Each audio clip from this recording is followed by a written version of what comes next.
اس لیے شاعری میں اس کیفیت کی نشاندہی کے ذریعے ہی طنزیہ و مزاحیہ روایت کا آغاز و ارتقاء کا نقشہ مرتب کرنا مناسب معلوم ہوتا ہے۔ کہنے کا مطلب کہ ہمارے اردو ادب کے شاعر اور ان کی شاعری میں جب بھی ہم کسی بھی دور کا مطالعہ کریں تو مختصر طور پر یا تفصیلی طور پر ان کی شعروں میں، ان کی شاعری میں ظرافت کا رنگ شامل ہوتا ہے، ظرافت کا رنگ نظر آتا ہے، اور وہیں سے کہیں نہ کہیں طنز و مزاح جو ہے وہ اردو شاعری کے ذریعے اردو نثر میں وجود میں آئی ہے۔ اردو شاعری میں مزاح اور طنز کے عناصر کو اگر بعض شعری کاوشوں کے حوالے سے دیکھیں تو اندازہ ہوتا ہے کہ اردو کا باقاعدہ اور بھرپور طنزیہ و مزاحیہ شاعر ظفر جیٹلی کو مانا جاتا ہے۔ انہوں نے بہت سی ایسی نظمیں لکھی ہیں جن میں ظرافت کا رنگ نظر آتا ہے۔ ان میں کچھوا نامہ، بھوت نامہ جیسی دلچسپ نظمیں ہیں۔ اسی طرح مرزا محمد رفیع شودا نے اور میر تقی میر نے بھی طنزیہ و تمشخر کے انداز میں کچھ ہجویہ نظمیں لکھی ہیں، اور مشہور عوامی شاعر نذیر اکبر آبادی، جنہیں نواب مصطفیٰ خان سیفتہ جو غالب کے ہم اشر تھے، انہوں نے اپنے تذکرے گلشن بے خار میں نذیر اکبر آبادی کو شوقی شاعر کہا۔ اس کی وجہ یہ ہے کہ ان کی شاعری میں، ان کی نظم میں ایک طرح کا پھکڑ پن یا طنز پر مبنی نظمیں جو انہوں نے لکھیں، اس کی وجہ سے ان کو شوقی شاعر کہہ کر مخاطب کیا ہے۔ اسی طرح لکھنوی شاعر انشاءاللہ خان انشا اور جرات کی شاعری میں بھی مزاح کا عنصر رونما ہوتا ہے، دکھائی دیتا ہے۔ مرزا غالب جو کہ اپنی شاعری کے لیے، اپنی غزل کے لیے آج کے دور میں اور ہر دور میں مقبول رہے ہیں، ان کی شاعری میں بھی اور خاص طور سے ان کے خطوط میں طنز و مزاح کے صلاحیت کا بھرپور اظہار ملتا ہے۔ حقیقت یہ ہے کہ اردو کی ادبی روایت میں مرزا غالب کے مکاتب سے، ان کے خطوط سے اردو نثر میں طنز و مزاح کی شمولیت کے آثار ملنا شروع ہوئے۔ یہ طنز و مزاح ایک صنف کے طور پر جو ہے غالب کے خطوط سے اردو ادب میں وجود میں آئی۔ لیکن جب ہم نثر کی بات کریں تو باقاعدہ طور پر طنز و مزاح کا اردو نثر میں آغاز 1877 میں منشی سجاد حسین کے اخبار اودھ پنچ سے ہوتا ہے۔ اودھ پنچ کو دراصل وقت کا تقاضا سمجھنا چاہیے، کیونکہ اودھ پنچ 1857 کے غدر کے بعد جو مایوسی کا عالم تھا، ہر طرف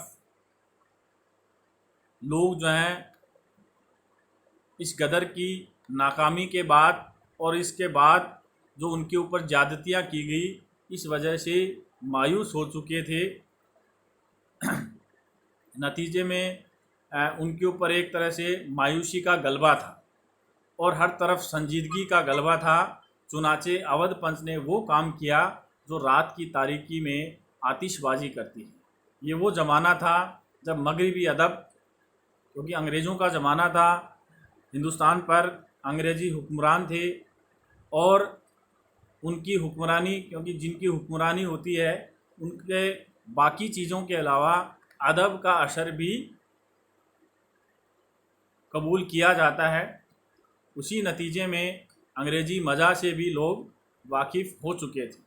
یہ اخبار چونکہ اپنے مزاج کے مطابق، مزاج کے اعتبار سے طنز و مزاح پر مبنی تحریروں سے عبارت تھا، کیونکہ اس اخبار میں اس وقت کے حالات کا تقاضا پیش کیا جاتا تھا کہ کس طرح ہر طرف ابتری چھائی ہوئی تھی۔ اسی لیے زندگی کا ہر رنگ اور زندہ دلی کا ہر اسلوب ہمیں اس میں مل جاتا ہے۔ اسی اخبار کے ذریعے ملک میں ظرافت کا ذوق عام ہوا۔ اس اخبار نے بہت جلد شاعروں اور نثر نگاروں کا ایک ایسا حلقہ پیدا کر لیا جن میں منشی سجاد حسین، پنڈت تربھون ناتھ بہر، احمد علی شوقی، عبدالغفور شہباز، جوالا پرساد برق، نواب سید محمد آزاد، پنڈت رتن ناتھ سرسار اور اکبر الہ آبادی قابل ذکر ہیں، جنہوں نے اپنے مضمون کے ذریعے یا اپنی شاعری کے ذریعے لوگوں کو ہنسایا اور سماج کے حالات پر سوچنے پر مجبور کیا۔ اودھ پنچ کے دور عروج میں طنز و مزاح کے لیے ایک ایسا ماحول بن گیا تھا جس میں اس طرح کی شاعری بھی خوب پھیلی۔ اس دور کے تقریباً شاعر اپنی شاعری میں ظریفانہ رنگ لگاتے نظر آتے ہیں، لیکن ان میں سب سے عمدہ نمائندگی جو ہے وہ اکبر الہ آبادی کی شاعری میں ملتی ہے۔ ہم سب جانتے ہیں کہ اکبر الہ آبادی نے خاص طور پر وہ نظمیں لکھی ہیں جن میں اس وقت کے حالات کا جائزہ ایک طنزیہ انداز میں، ایک ظریفانہ انداز میں لیا گیا ہے۔ انہوں نے جس طرح اپنی شاعری میں بلند سطح کا معیار بلند کیا، اس پائے کی ہمگیر اور دورشی تہذیب کی نمائندگی بعد کے شاعروں میں نظر نہیں آتی۔ ادب لطیف کی نثر نگاروں کے بعد کی نسل میں فرحت اللہ بیگ، فلک پیما اور رشید احمد صدیقی کے انسائیوں اور مضامین میں طنز و مزاح کی لطیف چاشنی ملتی ہے۔ ان کا ہر مضمون، جیسے کہ فرحت اللہ بیگ نے اپنے استاد نذیر احمد کے اوپر جو ایک مضمون لکھا ہے، نذیر احمد کی کہانی کچھ ان کی کچھ میری زبانی، اس کو جب پڑھتے ہیں، اس کا جب مطالعہ کرتے ہیں تو ہم دیکھتے ہیں کہ ہمارے چہرے پر ایک مسکراہٹ جو ہے وہ ہر وقت طاری رہتی ہے۔ اسی زمانے میں عمل مذاق کو طنزیہ ادبی اظہار کی حیثیت حاصل ہوئی۔ اسی نقطۂ نظر سے عظیم بیگ چغتائی کا اسلوب اس اعتبار سے انفرادیت رکھتا ہے کہ وہ صورتحال کو مزاح اور طنز کے پس منظر کے طور پر استعمال کرتے ہیں۔ ان کے معاصرین میں شوکت تھانوی اور شفیق الرحمان کی تحریریں بھی عمدہ طنز نگاری کی مثال پیش کرتی ہیں۔ شوکت تھانوی نے فکشن کے انداز میں طنز و مزاح کے عناصر کو جس طرح استعمال کیا، اس کی مثال اردو میں بہت کم تلاش کی جا سکتی ہے۔ مجموعی طور پر ہم کہہ سکتے ہیں کہ اردو نثر میں طنز و مزاح کا سرمایہ چھوٹا ہی صحیح، مختصر ہی صحیح، پھر بھی قابل قدر ہے۔ بہت بہت شکریہ۔